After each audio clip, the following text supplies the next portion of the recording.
The American Cancer Society now says people should start getting screened for colorectal cancer at age 45 rather than 50. As Meg Oliver reports, the move comes in response to an increase in colorectal cancer rates in younger and middle-aged adults. At 47 years old, Sandy Kirkostas was diagnosed with stage 4 colon cancer that had spread to his liver. When they tell you and your wife when you have 2 young children, get your life in order, it's a scary point. 2 different doctors gave him months to live. I wasn't supposed to have colon cancer. Nobody in my family had colon cancer. With no family history and symptoms that started only weeks before his diagnosis, cases like his are on the rise. The American Cancer Society says colorectal cancer among people under 50 has shot up 51% since 1994, while at the same time rates steadily declined in people over 55 because of screenings. In response, the organization has issued new guidelines recommending people start screening at 45 instead of 50. If we can identify patients with early onset colon cancer earlier, we could have a better chance of curing them. Dr. Manish Shah at New York Presbyterian Weill Cornell Medical Center was the 3rd doctor for Sandy and the first to offer hope. He credits you for saving his life. That's high praise. It took 12 rounds of chemotherapy and 9 surgeries, but 4 years later, over time, we were able to render him disease-free, which is really remarkable. Sandy says if he had been screened at 45, he may have had cancer, but not as advanced. You need to check for colon cancer because it's an easy diagnosis. It's an easy fix if you catch it early enough. Colon cancer is typically considered a preventable cancer if caught in time. Meg Oliver, CBS News, New York. CBS News Chief Medical Correspondent Dr. Jon LaPook joins me now. All right, so John, this is your area of expertise. Yeah, I'm a gastroenterologist. So tell us what some of the early symptoms are of colon cancer. Well, the biggest problem is that early symptoms you may feel perfectly fine. So it starts off as a polyp that can sit in there 5, 10, 15 years and then gradually develop into cancer.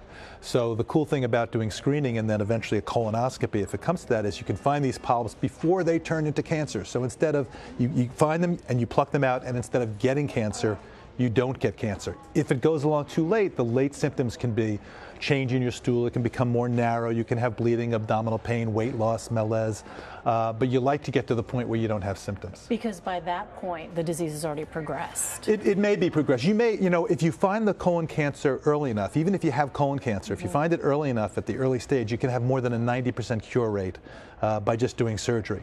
But you have all this time with screening techniques of finding a polyp and taking it out, and the person doesn't even ever get any symptoms. Well, do we know, John, why more young people are developing colon cancer now? This is of huge concern to all of us. So, there's good news and bad news with colon cancer. The good news is that the number of cases, the death rate is going down in people over the age of 55, but in the younger people, it's been going up. And in fact, if you were born in 1990, you have twice the chance, twice the risk of having colon cancer as somebody born in 1950.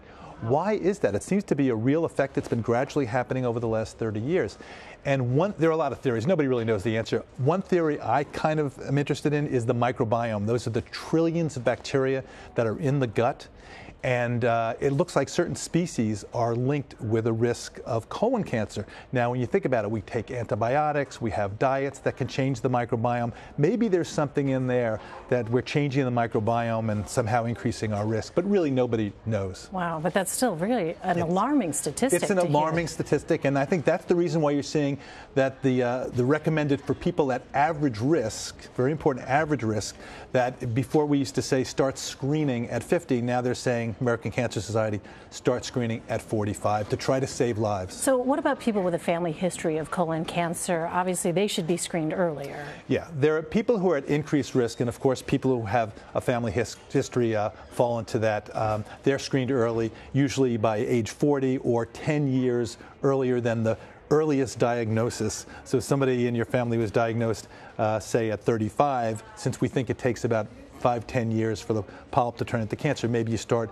even 10 years earlier than that. And there are special conditions. People who have certain genetic syndromes like Lynch syndrome.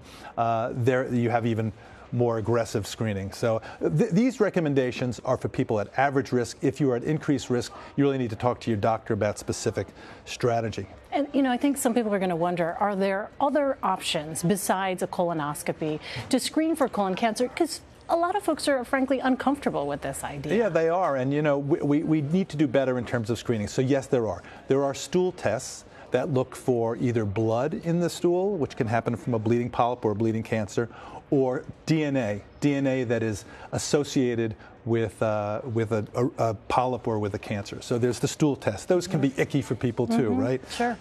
There's a flexible sigmoidoscopy, which is where you look at, say, about a third, maybe a little bit more of the last part of the colon. And so that's not doing the entire colonoscopy. And some people have said, well, that's great. It can save lives, but you like to do the whole thing. I mean, people don't want to do one breast on a mammogram. You want to do the whole exam. Yeah. You've heard about a CT, a virtual colonoscopy, which is a CT exam where you still have to do the prep.